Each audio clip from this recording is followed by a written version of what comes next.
তাযাক্কা ওয়া যাকারা ইসমা রাব্বিহি ফাসাল্লা।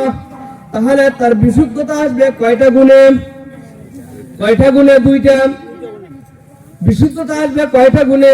দুইটা। একটা হলো কি আল্লাহ তাআলার জিকির আজকার করা, একটা হলো কি আল্লাহ তাআলার জিকির আজকার করা, আর একটা কি দৈনন্দিন 5 ওয়াক্ত নামাজ পড়া, সময় অসময়ে নফল নামাজগুলি পড়া, তাহাজ্জুদের নামাজ পড়া, ইশরাকের নামাজ পড়া, আওয়াবিনের নামাজ পড়া, বিভিন্ন ওয়াক্তের সময় অসময়ের নামাজগুলি পড়া।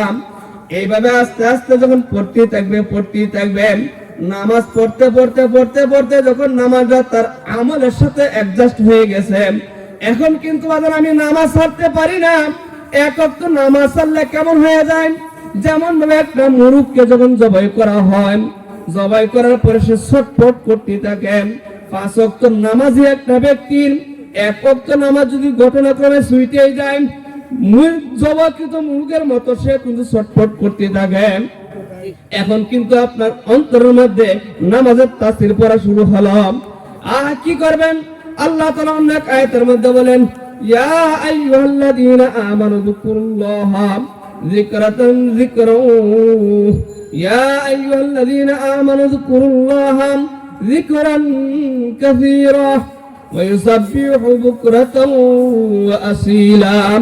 আল্লাহ তাআলা মুসলমানদের, সমস্ত মুসলমানদেরকে লক্ষ্য করে বলতেছেন, ইয়া আইয়ুহাল্লাযীনা আমানু, হে ঈমানদারগণ। ঈমানদারগণ বলতে কি খালি আলেমকে বোঝায়? আমি প্রশ্ন করলাম, শুধু আলেমদেরকে বোঝায়? শুধু হুজুরদেরকে বোঝায়?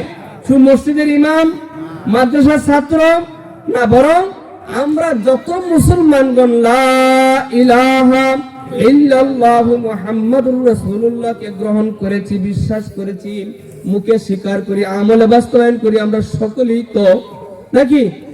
সকলকে উদ্দেশ্য করে বলতেছে, ইয়া আইয়ুহাল্লাযীনা আমানু যকুরুল্লাহা যিকরান কাসীরা, হে মুমিনগণ, হে মুসলমানগণ, তোমরা বেশি বেশি পরিমাণ জিকির করো।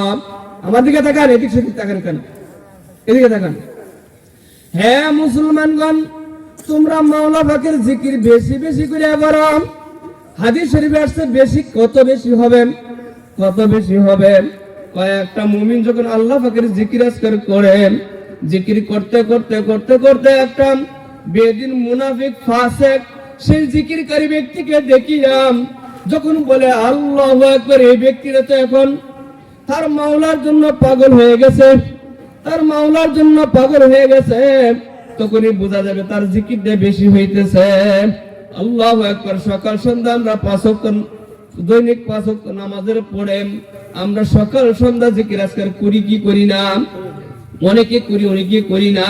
কিন্তু কোরআনের মধ্যে বলতেছেন, যদি আমি আমাকে বিশুদ্ধ করতে চাই তাহলে আমার এই 2টা গুণ থাকতেই হবে। একটা গুণ হলো জিকির করা, আর একটা গুণ হলো নামাজ পড়া। নামাজ পড়ি ইমামের পিছনে, জিকির করি নিজে নিজে পড়ি, জামাতের সাথে করি, অনেক সময় জিকির আজকার করি। কোরআন তেলাওয়াতটাও কিন্তু জিকিরের মধ্যে শামিল। কোরআন তেলাওয়াতটাও কি জিকিরের মধ্যে শামিল।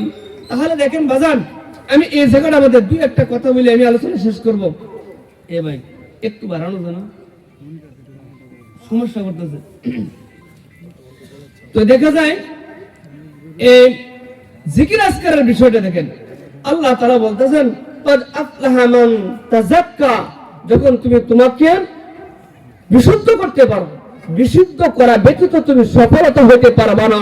সফলতা ব্যতীত যদি তুমি কবরে যাও, কবরে খুব খুব বেশি বেশি ভয়াবহ অবস্থা। সুতরাং দুনিয়া এবং আখিরাতে সফলতা আসতে গেলে কি করতে হবে? বিশুদ্ধ হইতে হবে। বিশুদ্ধ হওয়ার জন্য কয়টা গুণ বলেন? কয়টা গুণ? 2টা। একটা হলো কি? একটা হলো জিকির করা, একটা কি? নামাজ পড়া। ওয়া যাকারা ইসমু রাব্বিহি, তার রবের জিকির করা। 2 নম্বর গুণ হলো ফাসাল্লাহ। 2 নম্বর কি? নামাজ পড়া। 1 নম্বর গুণ কি? তার মাওলার জিকির করা। বলেন 1 নম্বর গুণ কি? আল্লাহর জিকির করা। 2 নম্বর গুণ কি? 5 ওয়াক্ত নামাজ পড়া। এই 2 গুণ অর্জন করলে কি হয়? ক্বাদ আফলাহা, সে বিশুদ্ধ অর্জন করতে পারে। সুতরাং বিশুদ্ধ অর্জন করলে কি হয়? আফলাহা, সে বিজয় লাভ করলো। কোথায়? দুনিয়া এবং আখিরাতে। দুনিয়া এবং আখিরাতে। সুতরাং যখন সে কল্যাণকামী হলো দুনিয়াতেও এবং পরকালেও, সেই ব্যক্তি তো সফল নাকি না তার বরবাদ? সফল। এখন আমরা বলি কি, যারা মসজিদে গিয়ে নামাজ পড়ি তাদেরকে কিন্তু আমরা সমাজের কিছু লোক তুচ্ছ মনে করি, যারা জিকির আজকার করে তাদেরকে তুচ্ছ মনে করে। বাজান, আল্লাহ তাআলা অন্য জায়গায় বলেন, যারা নামাজ এবং জাকিরিন ব্যক্তিদেরকে তুচ্ছ করেন, আল্লাহ তাআলা ওই তুচ্ছকারী ব্যক্তিদেরকে আল্লাহ তুচ্ছ করে। সুতরাং আমরা কি কেউ আল্লাহর তুচ্ছর গোলাম হতে চাই? না আল্লাহ পাকের জান্নাতের মেহমান হতে চাই? বলেন, আল্লাহ পাকের জান্নাতের মেহমান হতে চাই। সুতরাং এই দুইটা জিনিস হাসিল